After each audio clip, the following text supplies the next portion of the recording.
നമസ്കാരം. ന്യൂസ് കേരള പ്രധാന വാർത്തകളുമായി CK നാസർ കാഞ്ഞങ്ങാട്. പഹൽഗാമിലെ കണ്ണീരിനും പാകിസ്ഥാനും മറുപടി നൽകി ഇന്ത്യയുടെ ഓപ്പറേഷൻ സിന്ദൂർ.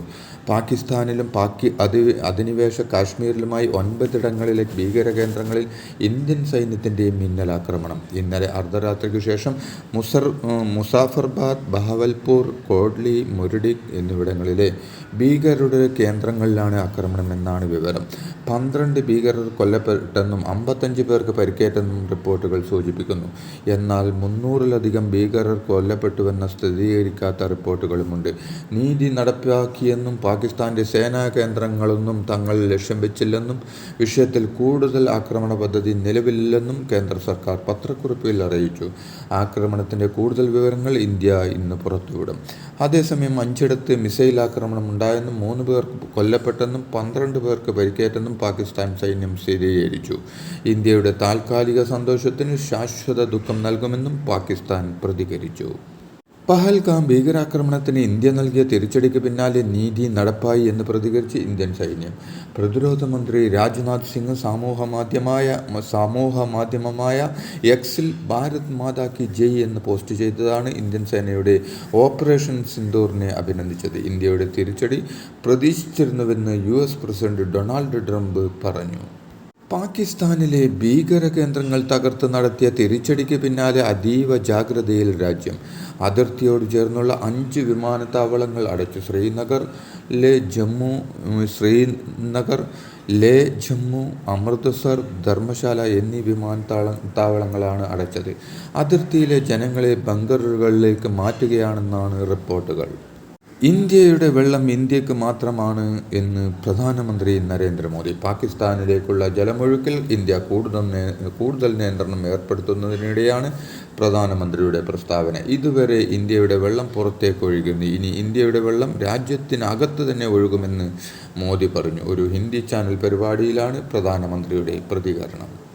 കേന്ദ്ര ആഭ്യന്തര മന്ത്രാലയത്തിൻ്റെ നിർദ്ദേശപ്രകാരം ഇന്ന് സംസ്ഥാനത്തെ 14 ജില്ലകളിൽ സിവിൽ ഡിഫൻസ് മോക്ക് ഡ്രിൽ നടത്തും.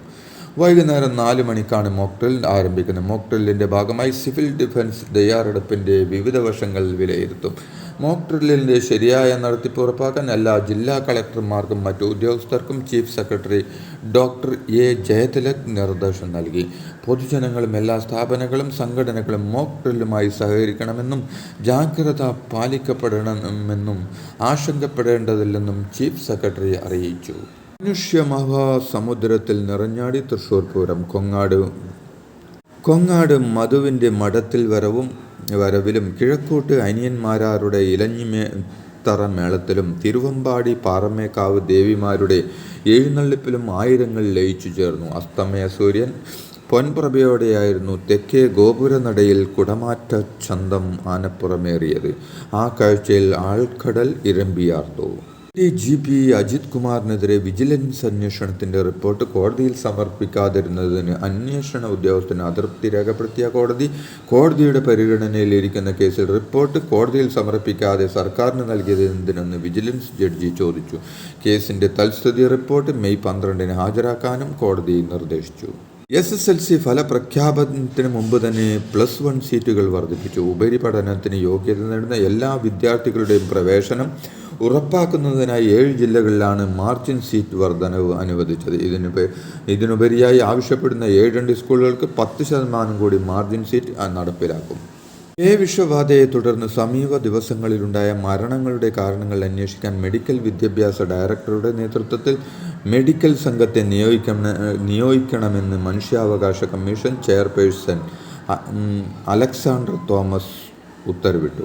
ദാരുണ സംഭവങ്ങൾ ഭാവിയിൽ ആവർത്തിക്കാതിരിക്കാൻ സ്വീകരിക്കുന്ന നടപടികളും അന്വേഷണ റിപ്പോർട്ടിൽ രേഖപ്പെടുത്തണമെന്നും അദ്ദേഹം ആവശ്യപ്പെട്ടു. പൊതുജനാരോഗ്യ രംഗത്ത് മധ്യ കേരളത്തിൻ്റെ മുഖമായി മാറാൻ പോകുന്ന Cochin cancer research centre May 15-ഓടെ പൂർണ്ണമായി സജ്ജമാകുമെന്ന് ആരോഗ്യവകുപ്പ് മന്ത്രി വീണ ജോർജ് പറഞ്ഞു. കളമശ്ശേരി മെഡിക്കൽ കോളേജിലെയും സൂപ്പർ സ്പെഷ്യാലിറ്റി ബ്ലോക്കിൻ്റെ നിർമ്മാണ പ്രവർത്തനം അന്തിമഘട്ടത്തിലാണെന്നും ജൂലൈ 30-ഓടെ പൂർത്തിയാക്കാൻ കഴിയുമെന്നാണ് പ്രതീക്ഷിക്കുന്നതെന്നും മന്ത്രി വ്യക്തമാക്കി. ജമ്മു കാശ്മീരിൽ ഭീകരാക്രമണം നടക്കുമെന്ന ഇന്റലിജൻസ് റിപ്പോർട്ട് 3 ദിവസം മുമ്പ് പ്രധാനമന്ത്രിക്ക് കിട്ടിയിരുന്നുവെന്ന ഗുരുതര ആരോപണവുമായി കോൺഗ്രസ് അധ്യക്ഷൻ മല്ലികാർജ്ജുൻ ഖാർഗെ. ഈ ഇൻ്റലിജൻസ് റിപ്പോർട്ടിൻ്റെ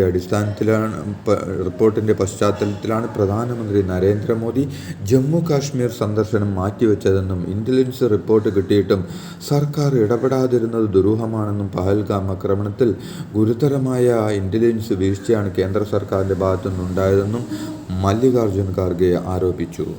കാട്ടാക്കടയിൽ 10ാം ക്ലാസ് വിദ്യാർത്ഥിയെ കാറിടിച്ചു കൊലപ്പെടുത്തിയ കേസിൽ പ്രതി പ്രിയരഞ്ജന് ജീവപര്യന്തം തടവും 10 ലക്ഷം രൂപ പിഴയും ശിക്ഷ വിധിച്ച് കോടതി. പിഴത്തുക കുട്ടിയുടെ മാതാപിതാക്കൾക്ക് നൽകാനും കോടതി നിർദ്ദേശിച്ചു. പൂവച്ചൽ സ്വദേശിയായ 10ാം ക്ലാസ്സുകാരനെ പ്രതി കൊലപ്പെടുത്തിയത് 2023-ലാണ്. ക്ഷേത്രത്തിൻ്റെ മതിലിൽ പ്രതി മൂത്രമൊഴിച്ചതിന് കുട്ടി ചോദ്യം ചെയ്തതാണ് കൊലപാതകത്തിന് പ്രകോപനമായത്. KPCC അധ്യക്ഷ പദവിയിൽ നിന്ന് കെ. സുധാകരനെ മാറ്റുന്നതിനെ ചൊല്ലി അനിശ്ചിതത്വം തുടരുന്നുവെന്ന് റിപ്പോർട്ട്. കേരളത്തിലെ സംഘടനാ പ്രതിസന്ധിയിൽ കടുത്ത അതൃപ്തിയിലാണ് രാഹുൽ ഗാന്ധി. അധ്യക്ഷനെ മാറ്റാനുള്ള തീരുമാനത്തിൽ ലീഗ് അടക്കമുള്ള ഘടകകക്ഷികളും അതൃപ്തിയിലാണ്. കേരളത്തിൻ്റെ ചുമതലയുള്ള AICC ജനറൽ സെക്രട്ടറി ദീപാദാസ് മുൻഷിയും ജാഗ്രത കാട്ടിയില്ലെന്നാണ് നേതൃത്വത്തിൻ്റെ വിലയിരുത്തൽ. ദീപിക പത്രത്തിൻ്റെ മുഖപ്രസംഗത്തിൽ കോൺഗ്രസ് നേതൃത്വത്തിനെതിരെ വിമർശനം. KPCC അധ്യക്ഷ ചർച്ചയുമായി ബന്ധപ്പെട്ട് കത്തോലിക്ക സഭ ഇടപെട്ടെന്ന വാർത്തകൾ ദീപിക തള്ളി. ആൻ്റണിയുടെ പേര് സഭ നിർദ്ദേശിച്ചെന്ന വാർത്തകൾ തള്ളിയാണ് സഭ രംഗത്തെത്തിയിരിക്കുന്നത്. അധ്യക്ഷൻ്റെ മതം മാത്രമല്ല മതേതരത്വമാണ് മുഖ്യമെന്നും മുഖപ്രസംഗത്തിൽ പറയുന്നുണ്ട്. +2 പരീക്ഷാഫലം മെയ് 21-ന്. ഹയർ സെക്കൻഡറി പരീക്ഷയുടെ മൂല്യനിർണ്ണയം പൂർത്തിയായതായി മന്ത്രി വി. ശിവൻകുട്ടി പറഞ്ഞു. 4,44,707 വിദ്യാർത്ഥികളാണ് 2ാം വർഷ പരീക്ഷയ്ക്ക് രജിസ്റ്റർ ചെയ്തത്. മെയ് 14-ന് ബോർഡ് മീറ്റിംഗ് കൂടി മെയ് 21-ന് പരീക്ഷാഫലം പ്രസിദ്ധീകരിക്കും. 1ാം വർഷ ഹയർ സെക്കൻഡറി പരീക്ഷയുടെ മൂല്യനിർണ്ണയം നടന്നുവരികയാണെന്നും പരീക്ഷാഫലം ജൂൺ മാസം പ്രസിദ്ധീകരിക്കുന്നതാണെന്നും മന്ത്രി അറിയിച്ചു.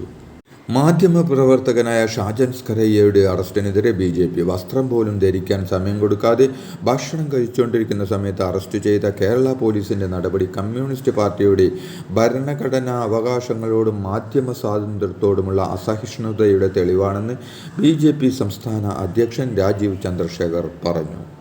പോലീസിനെതിരെ നിയമ നടപടി സ്വീകരിക്കുമെന്ന് മറുനാടൻ മലയാളി എഡിറ്റർ ഷാജൻ സ്കറിയ. തന്നെ അറസ്റ്റ് ചെയ്ത പോലീസ് നടപടി കോടതി അലക്ഷ്യമാണെന്നും ഇതിനെതിരെ നടപടി സ്വീകരിക്കുമെന്നും ഷാജൻ സ്കറിയ പറഞ്ഞു. സമൂഹത്തിന് മുന്നിൽ മോശമായി ചിത്രീകരിക്കാനാണ് പോലീസ് ശ്രമിച്ചതെന്നും പോലീസ് ഉദ്യോഗസ്ഥർ പ്രതികാരം തീർക്കുകയായിരുന്നുവെന്നും അദ്ദേഹം പറഞ്ഞു.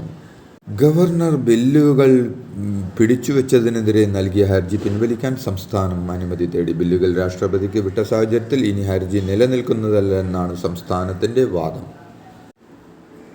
പേവിഷബാധയ്ക്കെതിരായ സാർവത്രിക പ്രതിരോധ കുത്തിവയ്പ് പ്രീ എക്സ്പോഷർ പ്രോഗ്രാം ആരംഭിക്കണമെന്ന് സർക്കാർ ഡോക്ടർമാരുടെ സംഘടനയായ കേരള മെഡിക്കൽ ഓഫീസേഴ്സ് അസോസിയേഷൻ ആവശ്യപ്പെട്ടു. ഇതോടെ ഇന്നത്തെ പ്രധാന വാർത്തകൾ സമാപിച്ചു. നന്ദി, നമസ്കാരം.